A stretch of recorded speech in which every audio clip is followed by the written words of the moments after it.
فتح کا فتنہ میں آپ کا سواگت ہے. آپ دیکھ رہے ہیں نیوز میکس. ہمارے ساتھ اسٹوڈیو میں آج دو خاص مہمان موجود ہیں جو اس ٹاپک پر بات کریں گے. مولانا سید اطہر دہلوی صاحب جو جانا مانا نام ہے, چیئرمین انجمن منہاج القرآن, اور اس کے ساتھ ہی ڈاکٹر حفیظ الرحمان صاحب ہمارے ساتھ موجود ہیں جو چیئرمین ہے صوفی پیس فاؤنڈیشن کے. ان سے ہم دو بات کریں گے جو یہ فتویٰ شروع کیا گیا ہے زی نیوز کے ذریعے, تو کس طرح کا یہ فتنہ پورے ہندوستان میں پھیلایا جا رہا ہے, کس طرح سے اسلام کو بدنام کرنے کی کوشش کی جا رہی ہے اور کس طرح سے مسلمانوں کو بدنام کرنے کی کوشش کی جا رہی ہے. اس طرح کے ٹاپک نکالے جا رہے ہیں جو ڈائریکٹ مسلمانوں کے دل پر اثر کرتے ہیں, ڈائریکٹ مسلمانوں کے اوپر وار کرتے ہیں. مولانا سید اطہر صاحب, آپ ان کے پروگرام میں گئے ہیں, تو کس طرح کا وہاں پر ماحول رہتا ہے اور جو آپ نے وہاں پر دیکھا ہے کس طرح کی ایک سازش رچی جا رہی ہے؟ دیکھیے ایسا ہے شبیر بھائی کہ جو بالکل آپ نے دیکھا کہ وہ فتح کا فتویٰ نہیں ہے بلکہ فتنہ انگیزی ہے. تاریخ فتح کے بارے میں دنیا ایک زمانے سے جانتی ہے کہ یہ شخص لگاتار ایسی باتیں, ایسے کلمات یا ایسی تحریریں منظر عام پہ لاتا رہتا ہے جس کا بنیادی مقصد اسلام کی تضحیق ہے, اسلام کی توہین کرنا ہے. حالانکہ بات سچائی ہے کہ جس نبی خیر الامم کا اللہ تعالیٰ ذکر بلند کر چکا ہو اور جس اسلام کے یعنی دین آخر کہا گیا, اس کی بابت ایسے لوگوں کو حیثیت نہیں ہے. میں تاریخ فتح کے ساتھ پہلی ملاقات صاحب کا پڑھا, وہ ٹی وی میں پڑھا تھا, اور اس شخص نے جو پہلی مرتبہ جس چیز پہ اعتراض کرا تھا وہ لفظ اللہ اکبر تھا, اور اس کا کہنا تھا کہ اللہ اکبر کے ساتھ لوگ یہ مطلب اس کی ذہنی پسماندگی نہیں کہوں گا بلکہ ذہنی پستی کہوں گا میں, اور انتہائی واہیات طریقے سے کبھی اسلامی تعلیمات کو, کبھی احادیث کو, کبھی قرآن کی غلط تشریح, اور علماء کے لیے خاص کر, صحابہ کے لیے خاص کر جس طریقے کے لفظ استعمال کرتا ہے وہ شخص, وہ انتہائی تضحیق آمیز ہے. بلکہ میں تو کہوں گا کہ وہ ایک بیمار ترین شخص ہے جو صرف واہواہی کے لیے جو ہے یہ سب کچھ کر رہا ہے, اور ایسے آدمی کے لیے خدا سے ہدایت کی بھی دعا کرنی چاہیے. اور جو لوگوں نے کہا ہے کہ ایسے لوگوں کو نظر انداز کرنا جو ہے وہ زیادہ مناسب ہے تاکہ وہ اپنی حیثیت و اوقات پہ واپس ہو جائیں. حفیظ صاحب, زی نیوز پر جب سے یہ پروگرام شروع کیا گیا ہے مسلمانوں کا کافی غصہ ہے اور کیس بھی کیا گیا ہے, ایک کورٹ میں کیس بھی ڈالا گیا ہے,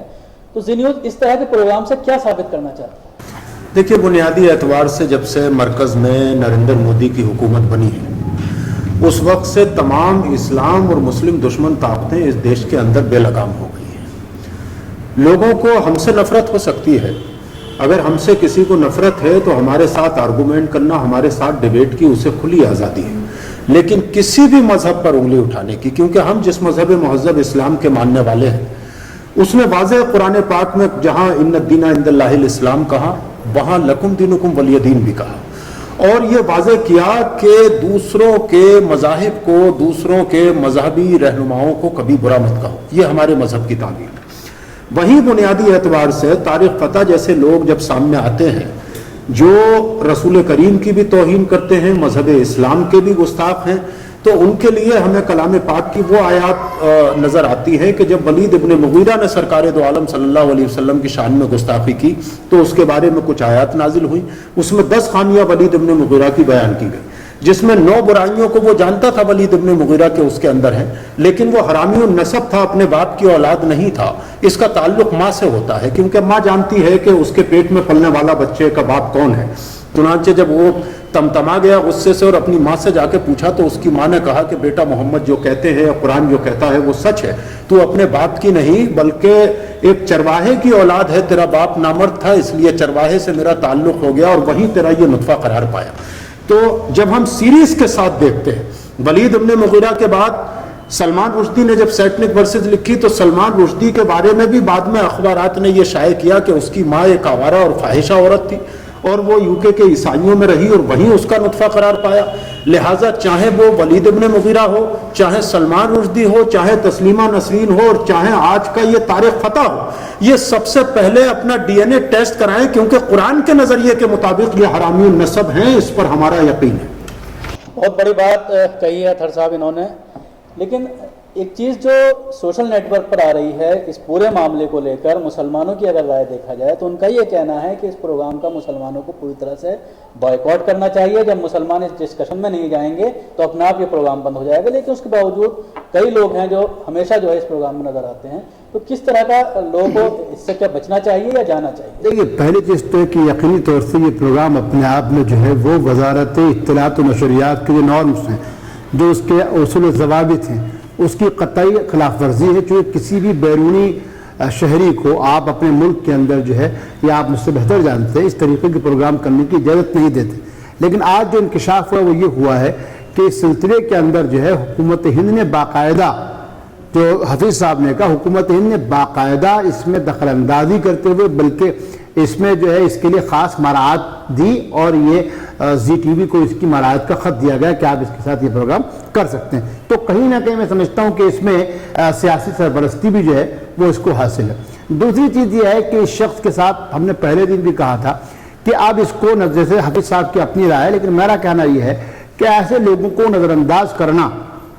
یہ لوگ واہوائی کے لیے کر رہا ہے. دنیا میں اسلام اور مسلمانوں کے خلاف سازشیں، کلمات، تحریریں لگاتار ہیں، لیکن یہ وہ ذہنیت ہے جو مسلمانوں کے لبجزی، بلکہ میں کہوں گا کہ یہ عبداللہ ابن ابی کا وہ خانوادہ ہے جو آج تک چل رہا ہے، جو ظاہری طور سے اسلام میں ہیں، جن کے نام مسلمان ہیں، لیکن یہ لگاتار مسلمانوں کو نشانہ بنا رہا ہے. اگر ان کا نام طارق فتح کی جگہ طارق سنگھ ہوتا یا طارق چند ہوتا تو اس کی حیثیت و اوقات ہی نہیں ہے. یہ مسلمان کے لبادے اور نام کے ساتھ اسلام کو کہہ رہا ہے، اس لیے لوگ اس کی زیادہ اہمیت دے رہے ہیں. تو اس لیے میں تمام لوگوں سے آپ کے ذریعے سے، یہ وسیلے سے یہ درخواست کرنا چاہوں گا کہ ایسے فرد کو نظر انداز کرنا چاہیے. میں چھوٹی سی مثال آپ کو دیتا ہوں.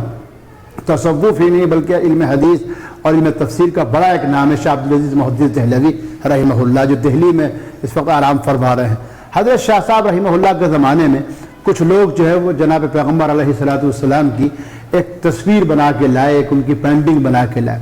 اور ان سے کہا کہ حضرت، اور وہ وقت بڑا طریقے سمجھتی کہ انتہائی نامسائل حالات تھے، حکومتیں بے دخل ہو چکے تھے، انگریزوں کی حکومت تھی،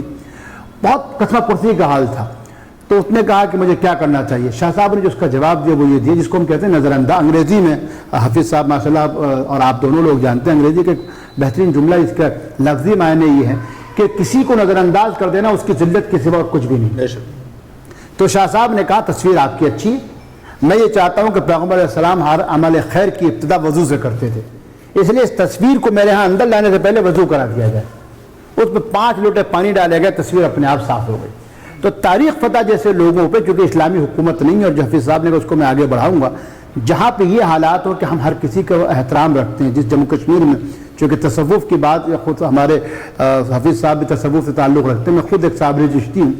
جس کشمیر میں آج بھی پنڈت لوگوں کے سرنیم ملا ہو اور مسلمانوں کا سرنیم پنڈت ہو، جہاں نندا رشی جو ہے وہ نندا رشی بھی کہلاتے ہیں اور علمدار کشمیر بھی کہلاتے ہیں، اس جگہ پہ ایسے ناپاک لوگوں کی سازشوں کو ناکام کرنے کا ایک طریقہ ہے، ان کے خلاف قانونی کارروائی کی جائے اور ساتھ ہی ان کے ایسے لوگوں کو جو ہے نظر انداز کیا. اس لیے میں سمجھتا ہوں علماء کو، دانشوران کو، ایسے لوگوں کو نظر انداز کرنا چاہیے. ابھی بات آئی کہ حکومت اس طرح کے لوگوں کی پشت پناہی کرتی ہے. ابھی پارلیمنٹ میں پچھلے ہفتے غلام نبی آزاد نے اس پر اعتراض کیا تھا کہ اس کو اس طرح کی پرمیشن کیوں دی جا رہی ہے. لیکن اگر کانگریس کا دور دیکھا جائے تو اس میں بھی تسلیمہ نسرین کا بار بار ویزا بڑھایا گیا،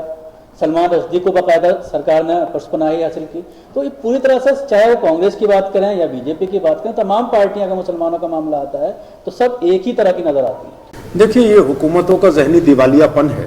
جبکہ ماضی میں ہم اگر دیکھیں تو سلمان رشدی کی کتاب پر پابندی لگانے والے اس وقت کے وزیر اعظم راجیو گاندھی تھے، یا پھر جب کملیش تیواری کا معاملہ آیا تو اتر پردیش کے موجودہ وزیر اعلیٰ اکھلیش یادو نے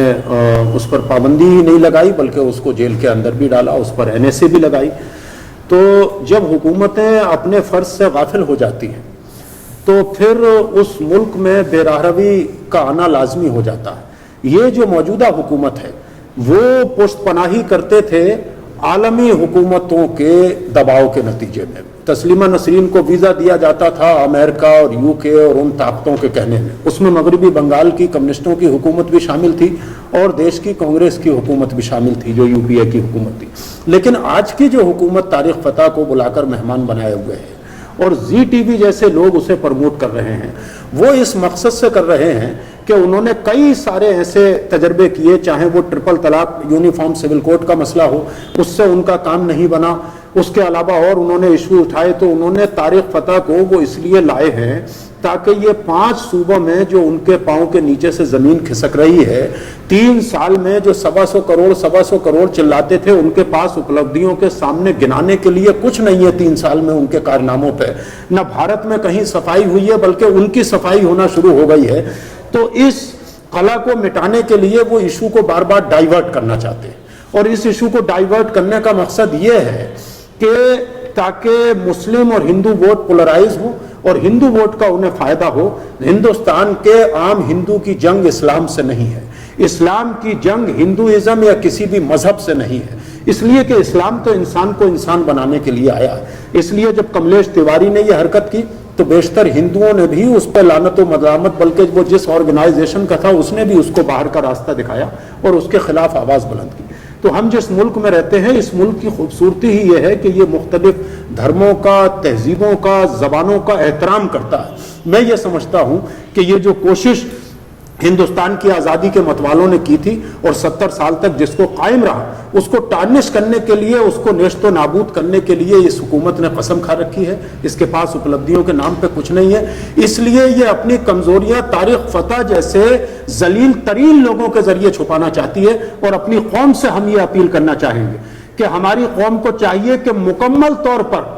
زی ٹی وی کا مکمل طور پر بائیکاٹ کیا جائے، اور نہ زی ٹی وی بلکہ ٹائمز ناؤ، زی ٹی وی جیسے لوگ، ارنب گوسوامی جیسے لوگ، اور اس چودھری جیسے لوگ، اور اسی طرح ابھی ایک ای ٹی وی پر آیا ہے راہل جوشی جیسا جو فکس انٹرویو کرتا ہے، ایسے تمام لوگوں کا بائیکاٹ کرنا ضروری ہے۔ اس لیے کہ جو جان مانگو تو جان دیں گے، جو مال مانگو تو مال دیں گے، مگر یہ ہم سے نہ ہو سکے گا، نبی کا جاہو جلال دیں گے۔ اگر مذہب پر آنچ آئے گی تو ہندوستان کا 25 کروڑ مسلمان کبھی خاموش نہیں بیٹھے گا، حکومتوں کو اپنے پیر کی ٹھوکروں سے اڑا دے گا، چاہے کسی کی حکومت۔ ڈاکٹر صاحب، جب پروگرام میں آپ گئے ہیں تو دیکھنے میں یہ آتا ہے، جیسے رشید صاحب سے میری بات ہو رہی تھی تو ان کا یہ کہنا ہے کہ یہ کوشش یہ کرتا ہے کہ مار پیٹ ہو جائے پروگرام کے اندر، اور کسی طرح سے، جس طرح سے حفیظ صاحب کا یہ کہنا ہے کہ سرکار بی جے پی یہ چاہتی ہے کہ اس پورے معاملے کے ذریعے جو ایک پالیٹکس جیسے فساد پہلا کرایا جا رہا تھا اس سے ووٹ ڈیوائڈ کرنا چاہتی ہے اور پولیٹیکل کچھ بینیفٹ لینا چاہتی ہے۔ دیکھیے، یہ اصل میں جھوٹا ہے، یہ کذاب، یعنی بہت بڑا کذاب ہے، کاذب کل ہے یہ۔ اور یہ جب شروع کرتا ہے تو اس طریقے کی باتیں لائے گا کہ قرآن میں یہ کہا گیا، حدیث میں یہ کہا گیا۔ ظاہری بات ہے کہ اگر جس چیز پہ ہمارا ایمان و اعتقاد ہے، بلکہ ہمارے ایمان و اعتقاد کی جو چیز بنیاد ہے، یعنی اللہ کی ذات اور مصطفیٰ علیہ السلام کے ساتھ تعلق، تو آدمی اس میں غصہ ہوگا، اور یہ چاہتے ہیں کہ اس غصے، اس رد عمل کا اظہار جو ہے وہ دستی طور پہ کیا جائے، یعنی اس کے ساتھ جو ہے وہ کوئی جھڑپ ہو یا کچھ کیا جائے۔ لیکن الحمدللہ یہ ہے کہ ابھی تک لوگوں نے بڑا تحمل سے جو ہے وہ اپنے تحمل سے کام لیا۔ اس کا مجھے چھوٹا سا میں آپ کو ایک واقعہ بتاتا ہوں کہ پہلے طور پہ اس سے بات چیت ہوتے رہے، اور اس نے یہ کہا کہ آپ جو ہے وہ تو مطلب گالی گلوچ پہ آ جاتا ہے یہ شخص۔ دہلی کے اندر ایک اردو نیوز چینل کے اندر اس نے آن ایئر جو ہے وہ گالیاں بکنی شروع کر دی، تو یہ خود گالی گلوچ شروع کرتا ہے، ہاتھ پائی شروع کرتا ہے۔ وہ اسی لیے تاکہ جو اس کے پیروکار ہیں وہ اس کو جو ہے اور مزید کہیں کہ صاحب ہاں آپ پہ ظلم و ستم ہو رہا ہے۔ ابھی بھی وہ لوگوں سے کہہ رہا ہے میں قلعے میں رہ رہا ہوں، میری جان کو انتہائی خطرہ ہے۔ حالانکہ ہمارا، میں نے ایک چھوٹی سی بات میں سب سے، آپ چونکہ سوشل نیٹ ورکنگ پہ آپ کو اس چینل کو اور آپ کو بہت سارے لوگ فالو کرنا اور دیکھ رہے ہیں، ہمارے ایک استاد تو کہاوت کہا کرتے تھے کہ تیز اچھی سڑک پہ اگر آپ گاڑی لے کے چل رہے ہوں گے، وہ سواری بھلے کچھ بھی ہو، تو یقینی طور سے سڑک پہ بیٹھے ہوئے کتے آپ کے پیچھے لگیں گے۔ لیکن بہتر یہ نہیں ہے کہ آپ رک کے ان سے لڑیں، بلکہ آپ اپنی منزل کو پہنچ جائیے، اور وہ جو غلیظ تر غلا ہے وہ جس جگہ سے چلے گا پھر واپس پہنچے گا، پھر اگلی چیز۔ ڈاکٹر صاحب بتا رہے تھے کس طرح سے وہ ورغلانے کی کوشش کرتا ہے، کوشش یہ کرتا ہے کہ کسی طرح سے ہاتھا پائی ہو جائے اور اس کا کچھ نہ کچھ اس کو فائدہ ہو۔ جی دیکھیے، بیسیکلی کیا ہے کہ جتنے بھی انٹرویو طارق فتح کے ہو رہے ہیں جس چینل پر، وہ سارے کے سارے چینلز اینٹی اسلام اور اینٹی مسلم حکومت کے اشارے پہ پروپوگیشن کر رہے ہیں۔ طارق فتح کا انٹرویو دوردرشن جیسے چینل پر ہونا افسوس کی بات ہے، سب سے پہلے اس پر پروموٹ کیا گیا، پھر زی ٹی وی کے بارے میں سب جانتے ہی ہیں، یہاں تک کہ طارق فتح کا ایک interview ETV Urdu پر ہوا جو انٹرویو فکس نہیں تھا، کسی مسلمان ایڈیٹر نے کیا۔ اس کے بعد طارق فتح نے اتنا واویلا مچایا کہ یوٹیوب، فیس بک اور تمام سوشل نیٹ ورکنگ سائٹ پر اس نے کمپلین کی کہ اس اینکر نے جو ہے وہ مجھے ایمبریس کیا, میری توہین کی, میری انسلٹ کی, اس لیے کہ اس نے ڈائریکٹ کوشچن کیے تھے. اس نے بحیثیت جیسے کسی جرنلسٹ کو کوشچن کرنے چاہیے اس طرح کے اس نے کوشچن کیے تھے. تو اس نے چینل کے اندر شکایت کی, چینل کی ہائر اتھارٹی سے شکایت کی اور انفارمیشن منسٹری میں شکایت کی, اور اس پر ایکشن بھی لیا گیا, کہیں نہ کہیں ایکشن بھی اس پر لیا گیا, اور اس کے بعد آئندہ اس طرح کا کوئی انٹرویو نہیں ہوا. تو ہم صرف اپنے ملک کے ہندو اکثریت سے, یہاں کے پڑھے لکھے لوگوں سے اور حکومت کے نمائندوں سے یہ اپیل کرنا چاہتے ہیں اور اپنی قوم سے کہ طارق فتح کے انٹرویو میں کبھی بھی ان کو اگر بلایا جاتا ہے تو ملت کا کوئی بھی آدمی اس کے ساتھ شریک نہ ہو جانے کے بعد, اور اس میں ہندو اکثریت کو شامل ہونا چاہیے, سکھوں کو, عیسائیوں کو, جو پڑھے لکھے لوگ ہیں, جو اسلام کو بھی جانتے ہیں اور ہندوستانیت کو بھی جانتے ہیں, اور حکومت کے نمائندوں کو, ان کو شامل ہونا چاہیے. ہم ان کے ذریعے سے سننا چاہتے ہیں کہ وہ بھی وہی سوچتے ہیں ہمارے بارے میں اور اسلام کے بارے میں جو طارق فتح سوچتا ہے, یا وہ الگ سوچتے ہیں. شکریہ. یہ دونوں مہمان تھے جو ڈسکشن میں ہمارے ساتھ تھے, اور بات ہو رہی تھی کہ کس طرح سے فتنہ پھیلایا جا رہا ہے طارق فتح کے ذریعے, اور اس میں حکومت کی پوری طرح سے پشت پناہی حاصل ہے. فتح کے فتنہ میں آج بس اتنا ہی. خدا حافظ.